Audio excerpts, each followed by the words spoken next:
أحييكم بتحية الإسلامية تحية من أهل الجنان وتحيتهم فيها السلام سلام قولا من رب رحيم. السلام عليكم ورحمة الله وبركاته. الحمد لله رب العالمين والصلاة والسلام على أشرف الأنبياء والمرسلين وعلى آله وصحبه أجمعين وبعد.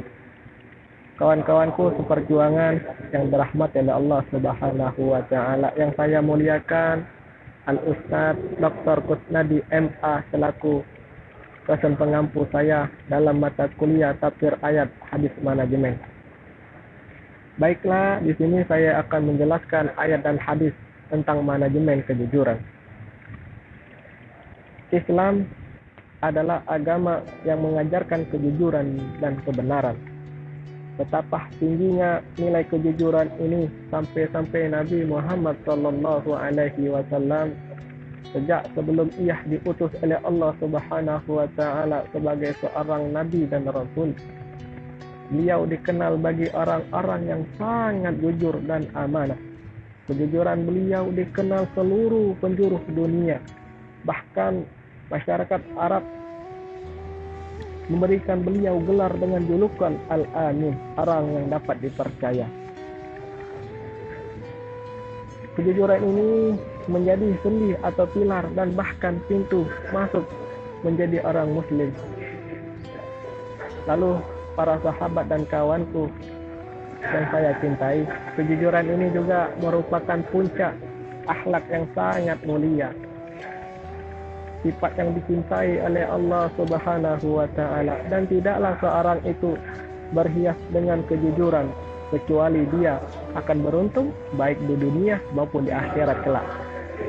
Dan sifat ini juga merupakan jalan yang dititi oleh orang-orang yang saleh dari kalangan para nabi dan para rasul, sebagaimana Allah firmankan di dalam Al-Qur'an, "Wadhkur fil kitabi Ibrahim innahu kana siddiqan nabiyya", yang artinya ceritakanlah wahai Muhammad kisah Nabi Ibrahim di dalam kitab yakni Al-Qur'an, sesungguhnya beliau adalah orang yang sangat jujur dan ia merupakan seorang nabi. Dan sifat ini juga kawan-kawanku, para sahabat seperjuangan, merupakan sifat Nabi Muhammad sallallahu alaihi wasallam yang sangat menonjol sehingga masyhurlah beliau dengan julukan Al-Amin tadi. Abdullah ibn Mas'ud mengatakan, "Hadatsuna Rasulullah sallallahu alaihi wasallam wa huwa shadiqul masduq." Rasulullah sallallahu alaihi wasallam memberitahukan atau mengatakan kepada kami bahwa beliaulah orang yang jujur dan dapat dipercaya. Hadis ini diriwayatkan oleh Al-Imam Bukhari dan Muslim. Dan bertambahlah kemuliaan ini atau sifat kejujuran ini ketika Allah Subhanahu wa taala juga menyifati diri Nabi Muhammad sallallahu alaihi wasallam dengannya, sebagaimana Allah firmankan di dalam Al-Qur'an, "Wa man asdaqu minallahi hadisan." Dan siapakah yang lebih benar perkataannya daripada Allah? Sahabat-sahabatku yang dirahmati oleh Allah Subhanahu wa taala. Dan adapun di antara keutamaan lain dari sifat kejujuran ini adalah yang pertama, Allah memerintahkan kepada kita untuk menyifati dari sifat jujur ini sebagaimana firman Allah Subhanahu wa taala, "Ya ayyuhallazina amanu taqullaha wa kunu ma'as shadiqin." Wahai orang-orang yang beriman, bertakwalah kalian kepada Allah dan hendaklah kalian bersama orang-orang yang jujur. Lalu sifat jujur yang kedua ini dikatakan bisa membawakan kita pada jalan kebaikan, sebagaimana saya dapatkan hadis ini di dalam kitab Riyadhus Shalihin di dalam babus shadiq, hadis yang pertama.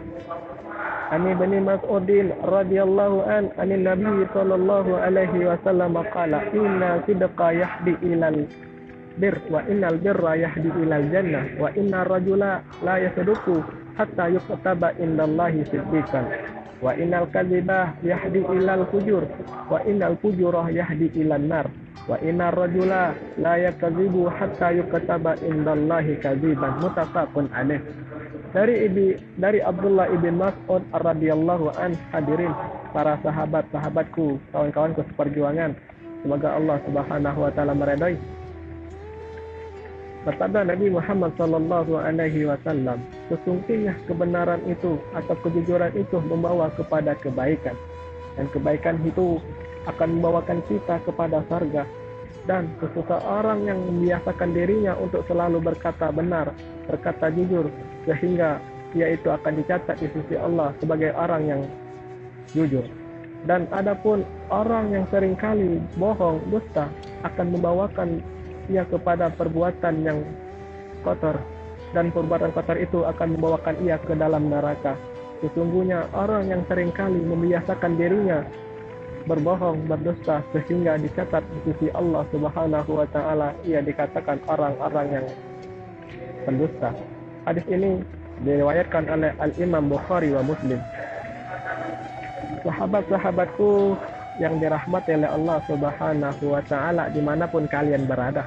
Lalu sifat yang ketiga, sifat jujur ini dapat memasukkan orang ke dalam surga sebagaimana Rasulullah sallallahu alaihi wasallam sebutkan di dalam hadisnya, ana zaimun bi baiti fi rabadil jannah liman tarakal mira wa in kana muhiqqan wa bi baiti fi wasatil jannah liman tarakal kadhib wa in kana mazihan wa bi baiti wa a'lal jannah liman hasanal khulqah. Sebagaimana Rasulullah sallallahu alaihi wasallam menyebutkan di dalam hadisnya, aku, kata Nabi Muhammad sallallahu alaihi wasallam, menjamin rumah di dalam surga bagi orang yang meninggalkan debat walaupun ia dalam keadaan benar. Dan Rasulullah sallallahu alaihi wasallam menjamin rumah di tengah surga bagi orang yang meninggalkan dusta walaupun ia itu dalam keadaan bersenda gurau. Dan Rasulullah sallallahu alaihi wasallam, sahabat-sahabatku, menjamin rumah di surga nanti yang tertinggi bagi orang yang memperbaiki akhlaknya. Hadis ini diriwayatkan oleh Abu Daud. Lalu sifat jujur yang keempat ini bisa mendapatkan atau membawakan kita kepada keberuntungan. Abdullah ibn Abbas juga mengatakan, arbaun man kana fihi faqad ribhun as-sidqu wal haya wa husnul khuluqi wa syukur. 4 perkara yang membiasakan seseorang itu mendapat keberuntungan. Yang pertama, as-sidqu, orang yang selalu berkata jujur, berkata benar. Wal haya, orang yang pemalu. Wa husnul khuluqi, orang yang mempunyai akhlak atau kepribadian yang baik. Wa syukru, dan orang-orang yang selalu bersyukur. Hadirin, para sahabat-sahabat, kawan-kawanku seperjuangan yang insya Allah dirahmati oleh Allah Subhanahu wa taala. Betapa agungnya, betapa mulianya sifat kejujuran ini, sehingga kita disayangi oleh Allah Subhanahu wa taala, sehingga kita bisa dijadikan orang-orang yang dapat diamanahkan di dalam sebuah mengemban tugas. Mungkin hanya ini yang bisa saya jelaskan. Billahi taufiq wal hidayah. Assalamualaikum warahmatullahi wabarakatuh.